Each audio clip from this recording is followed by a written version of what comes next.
ఓం శ్రీమాత్రే నమః. శ్రీ శివాయ గురవే నమః. యః కర్త జగతాం భర్త సంహర్త మహసాం నిధి ప్రణమామి తమాదిత్యం బహిరంతస్తమోపహం. వీక్షకులకు నమస్కారం. నేను మీ దేవులపల్లి రామకృష్ణ శాస్త్రి. ఆర్కే మాతృశ్రీ తెలుగు జ్యోతిషపరమైన యూట్యూబ్ ఛానల్. ఇప్పుడు ఏప్రిల్ నెల 28వ తేదీ నుండి మే నెల 4వ తేదీ వరకు గల గ్రహ స్థితిగతులని ఒకసారి పరిశీలన చేద్దాం. మేషరాశిలో రవి, గురు, శుక్రగ్రహాలు, కన్యారాశిలో కేతుగ్రహం, అలాగే ధనస్సు రాశిలో చంద్రగ్రహం, కుంభరాశిలో శనిగ్రహం,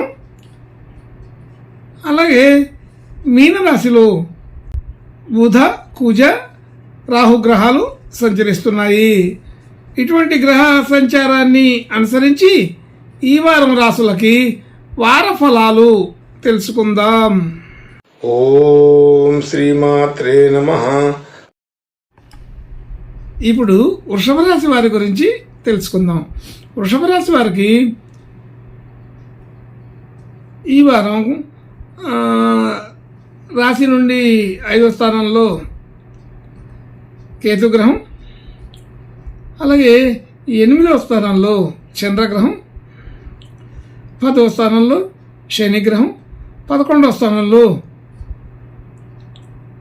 బుధ, కుజ, రాహుగ్రహాలు, 12వ స్థానంలో రవి, గురు, శుక్రగ్రహాలు సంచరిస్తున్నాయి. ఇటువంటి గ్రహ సంచారాన్ని అనుసరించి ఈ వారం ఈ వృషభ రాశి వారికి కొంత మధ్యస్థమైన ఫలితాలు కనబడుతున్నాయి. మధ్యస్థం అనే దానికి అర్థం ముఖ్యంగా రాశ్యాధిపతి వ్యయంలో ఉన్నారు, అలాగే చంద్రగ్రహం అష్టమంలో ఉంది. మొదలైన విశేషాల వలన కొంత ఇబ్బంది కలిగే అవకాశం ఉంది. అస్తంగత్వ దోషం కూడా రాశ్యాధిపతికి ఉండబోతోంది. కాబట్టి ఇలాంటి విషయాలన్నీ కూడా చూసుకుంటే వారం ప్రారంభంలో అంటే 1-2 తారీఖుల వరకు ఒక రకమైన పద్ధతి ఉన్నప్పటికీ ఆ తర్వాత కొంత వేగం తగ్గి అనుకూల స్థితి కాకుండా ప్రతికూల స్థితిలోకి మారే అవకాశం ఉంటుంది. ధన యోగాదులన్నీ కూడా అనుకూలంగానే ఉన్నాయి. ఆర్థికపరమైనటువంటి ఒత్తిడి లేకుండా, ఇబ్బంది లేకుండా జరిగిపోతుంది. అయితే ఆర్థికపరమైన మరీ మిక్కిలి లాభాలు మాత్రం ఈ వారం వచ్చే అవకాశం తక్కువ. అయితే సాధారణంగా మనకు రావాల్సిన ధనం వస్తూ ఉంటుంది, ఇబ్బంది లేకుండానే నడుస్తుంది. కానీ మనం ఊహించినంత అంటే ఆశించినంత ధనం అయితే అందే అవకాశం తక్కువ. అందుకని మనం ప్రతి ఎక్స్పెక్టేషన్ని కొంచెం తక్కువ పెట్టుకుంటే బాగుంటుంది. అంటే అవసరాలు అయితే తీరిపోతాయి, కానీ ఇంకా మిక్కిలి ఎక్స్పెక్టేషన్స్ ఉన్న వాళ్ళకి కొద్దిగా ఇబ్బందికరంగా ఉండబోతుంది. అలాగే రాశ్యాధిపతి అస్తంగత్వం పొందే అవకాశం ఉన్నది. అలాగే రవిగ్రహం వ్యయంలో ఉంది, గురువు గ్రహం వ్యయంలో ఉంది, వ్యయం పైన శని దృష్టి ఉంది. అలా కొంత ఒత్తిడిగా కలిగినటువంటి పరిస్థితి ఈ వారం ఉంటుంది. కాబట్టి కొత్త ప్రయత్నాలు చేయకుండా ఉండండి. కొత్తగా ఏదైనా ప్రయత్నాలు చేసేదానికి ఈ వారం అంత అనుకూలమైన స్థితి కాదు. అలాగే ఆలోచన విధానంలో కూడా కొంత శక్తి తగ్గుతుంది. అయితే ఉన్నంతలో మనం గట్టిగా ఆలోచన చేసిన విషయాలు కొన్ని అమలు చేయగలుగుతాం, కొన్ని అమలు చేయలేని పరిస్థితి కూడా ఏర్పడుతుంది. అయితే ముఖ్యంగా గమనించాల్సిన విషయం, ఈ వారంలో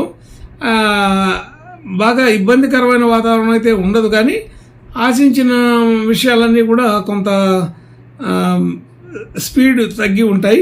కాబట్టి అనుకున్న పనులు అనుకున్నట్టుగా జరిగినట్టుగా ఉండదు, కానీ సాదాసీదాగా మాత్రం జరుగుబాటుకి ఇబ్బంది ఉండదు. అలాగే కుటుంబ సభ్యులు, బంధుమిత్రులు అందరితో కూడా సాధారణమైన సఖ్యత ఉంటుంది. బంధుమిత్రుల విషయంలో ఆర్థికపరమైన విషయాల్లో మాత్రం కొద్దిగా ఇబ్బందులు పేచీలు వచ్చే అవకాశం ఉంటుంది, గుర్తుపెట్టుకోవాల్సిన విషయం. అలాగే గృహ వాహన విషయాలు అంత అనుకూలంగా ఉండవు కొత్త ప్రయత్నాలు చేసే వాళ్ళకి. అంటే క్రయ విక్రయాదుల విషయాలలో కొత్తగా ప్రయత్నం చేసేటప్పుడు కొంత ఇబ్బందికరమైన వాతావరణం ఉంటుంది. అయితే పూర్తిగా అనుకూలత కాదు. అలాగే విద్యార్థులకి విద్యా సంబంధించిన విషయాలకి దానికి ఇబ్బంది లేకుండానే ఉంటుంది. కొత్త కొత్త కోర్సులు నేర్చుకునే వాళ్ళకి కూడా సాధారణంగానే ఉంటుంది, పెద్దగా ఇబ్బంది అయితే ఉండదు. ఆరోగ్య పరిస్థితి కొంత అనుకూలంగానే ఉంటుంది, పెద్దగా ఇబ్బంది ఉండదు, కానీ కొంచెం టెన్షన్ వాతావరణం అయితే ఉంటుంది. ఆర్థికపరమైన ఒత్తిడి తగ్గినట్టే ఉంటుంది, కానీ కొంత మరలా కూడా ఏదో ఒక రకమైన ఇబ్బందులు కలిగే అవకాశం కూడా ఉంటుంది. అంటే పూర్తిగా ఆర్థికంగా స్వేచ్ఛాయుతమైన వాతావరణం అయితే ఉండదు. కొంత మధ్యలో ఏదో ఒక రకమైన ఆటంకాలు కలుగుతూ ఉంటాయి. మనకు రావాల్సిన ధనం సకాలంలో అందినప్పటికీ రావాల్సిన మొత్తం ఏదైతే ఉంటుందో దానిలో కొంత పర్సెంటేజ్ తగ్గుతూ ఉంటుంది. దానికి తగిన కారణాలు దానికి వస్తూ ఉంటాయి. అలాగే భార్యాభర్తల మధ్య కొంత అనుకూలత ఉంటూనే మధ్యలో చిన్న మాట పట్టింపులు, ఇబ్బందులు వచ్చే అవకాశం కూడా ఉంటుంది. అయితే సఖ్యతగా ఉంటూనే దానిలోనే మళ్ళా కొన్ని రాగాలు వచ్చిపోతూ ఉంటాయి. అలాగే అష్టమంలో చంద్రుడు ఉండడం అనే దానికి మానసికంగా కొంత ఆలోచన ఒత్తిడి కలిగే అవకాశం ఉంటుంది. అంటే ఒకేసారి పలు రకాల ఆలోచనలు చేయడం, వాటిని అమలు చేయడానికి ప్రయత్నం చేయలేకపోవడం, అలాగే ఆలోచన సరళి కొద్దిగా ఇరుకుగా ఉండడం, అంటే అనుకున్నది అనుకున్నట్టుగా అప్లై చేయలేకపోవడం జరుగుతూ ఉంటుంది. ఇలా కొన్ని మానసికమైన ఒత్తిడి కూడా ఈ వారంలో కొద్దిగా కలిగే అవకాశం అయితే ఉన్నది. ప్రయాణాలు చేసినప్పటికీ దాంట్లో కొద్దిగా అసౌకర్యాన్ని చూడాల్సి వస్తుంది. ఆర్థికమైన భాగ్యస్థితి అనుకూలంగానే ఉంటుంది. అయితే అనుకూలత అనేది ఎంతవరకు అంటే మనకు ఆలోచన తీరును బట్టి మారుతుంటుంది. అంటే అనుకూలత బాగానే ఉన్నప్పటికీ ఎక్స్పెక్ట్ చేసిన విధానానికి సరిపడే అంత ఉండకపోవచ్చు. అలాగే 10 మందిలో కలవడం, మాట్లాడటం, ఏదైనా విషయాల్లో చిన్న వివాదాలు కలిగే అవకాశం ఉంటుంది. అలాగే ఉద్యోగ, వృత్తి, వ్యాపారాది విషయాలలో అనుకూలత సాధారణంగా ఉంటుంది, పెద్దగా ఇబ్బంది అయితే ఉండదు. కానీ ఏదో అనుమానం, ఏదో టెన్షను అనేది ఈ వారం చూడగలుగుతాం.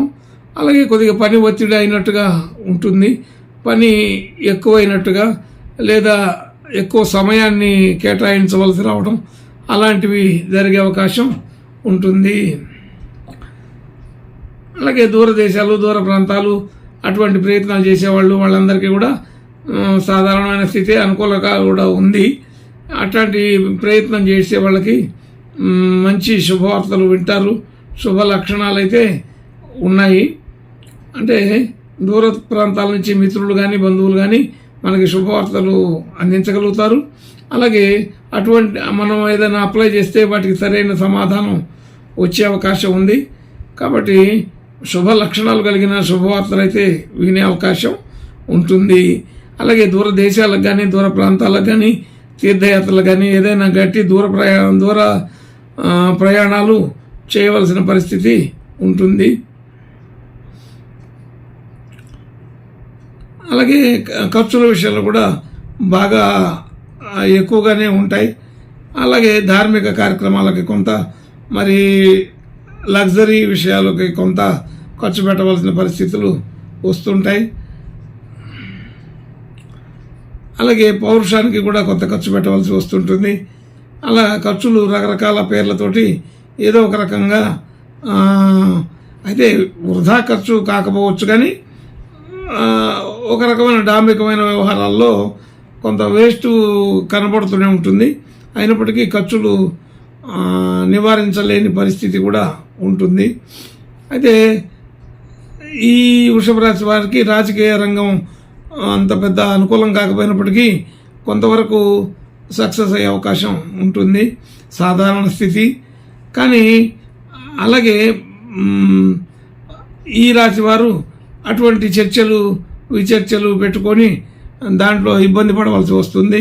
ఆర్థికపరమైన మానసికపరమైనటువంటి చికాకులు, అట్లాంటి లేనిపోని సమస్యలు గురించి ఆలోచన చేసినప్పుడు కొన్ని సమస్యలు వచ్చే అవకాశం ఉంటుంది. జాగ్రత్తగా ఉండండి. అనవసరమైన విషయాల్లో కలుగ చేసుకోకుండా ఉంటే బాగుంటుంది. అయితే గత వారం కంటే ఈ వారం కొంత ప్రతికూల స్థితి ఎక్కువగా ఉంది కాబట్టి వాగ్వాదాలు కూడా వచ్చే అవకాశం ఉంటుంది. కాబట్టి ఏదో ఒక రకమైన విషయంలో చికాకులు కలిగే పరిస్థితులు ఉంటాయి. అయితే మనం అనుకున్నట్టు జరుగుతున్నప్పుడు ఉండే లక్షణాలు వేరు.